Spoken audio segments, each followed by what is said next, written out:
ये जो electoral bond है, इसका लाने का मकसद क्या आप लोगों को पता है?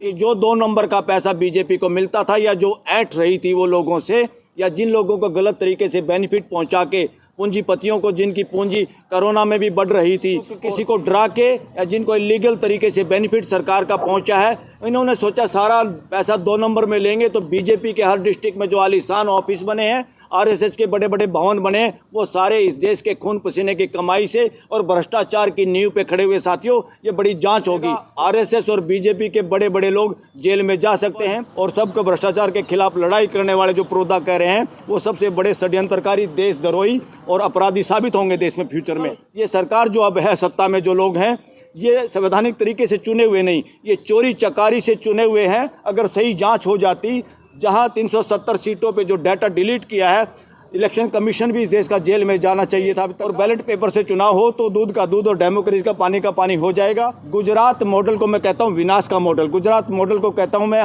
हत्याओं का मॉडल, गुजरात का मॉडल शोषण का मॉडल, गुजरात का मॉडल है हिंदू मुसलमान का मॉडल, गुजरात का मॉडल डेवलपमेंट का मॉडल नहीं है, भाईचारे का नाश करने का मॉडल है। किसानों ने उस मॉडल को गर्दन से पकड़ लिया है। दिल्ली किसी के बाप की नहीं है, दिल्ली में आओ।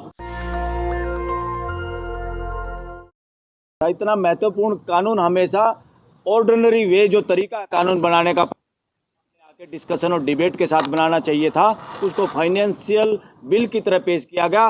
ये डेमोक्रेसी की हत्या और चोरी की है। सरकार इस मामले में अपराधी है, सत्ता पक्ष। और इस फैसले से क्या बताया सुप्रीम कोर्ट ने? इसका सार क्या है? इसका सार ये है, ये जो काम किया है ये असंवैधानिक किया है। ये सत्ता पक्ष में जो बैठे हुए लोग संविधान को मानते नहीं, और सत्ता पक्ष के सारे फैसलार, इवन अटॉर्नी जनरल या वो सरकारी वकील जो सलाह देते हैं सरकार को देश के पैसे से, जिनका घर चलता है, उन्होंने अपराध किया है देश की जनता के साथ धोखा करके, गलत सलाह देके, और अपनी सरकार के हिसाब से रबड़ स्टैंप बन के जो काम किया है। इवन कोर्ट को भी गुमराह करने की इन लोगों ने कोशिश की है। वो अनकॉन्स्टिट्यूशनल है, वो देशद्रोह एक तरह से इन लोगों ने देशद्रोह का काम किया है। और रही बात ये क्यों किया गया, ये जो इलेक्टोरल बॉन्ड है, इसका लाने का मकसद क्या आप लोगों को पता है? इसको लाने का एक ही मकसद था कि जो 2 नंबर का पैसा बीजेपी को मिलता था, या जो ऐंठ रही थी वो लोगों से, या जिन लोगों को गलत तरीके से बेनिफिट पहुंचा के, पूंजीपतियों को जिनकी पूंजी कोरोना में भी बढ़ रही थी, और देश के लोग इधर फ्री निःशुल्क राशन के लिए मजबूर हो रहे थे, ये वो बड़ा धोखा है, इकोनॉमिक धोखा इस देश के साथ षड्यंत्र है, देशद्रोह है। इसका मतलब ये नहीं है कि जो सरकार में हो गए वो खुदा हो गए, उन पे भी देशद्रोह का, अपराधी होने का पूरा साजिश का पर्दाफाश वो सुप्रीम कोर्ट के इस फैसले से हुआ है। इन लोगों ने क्या किया?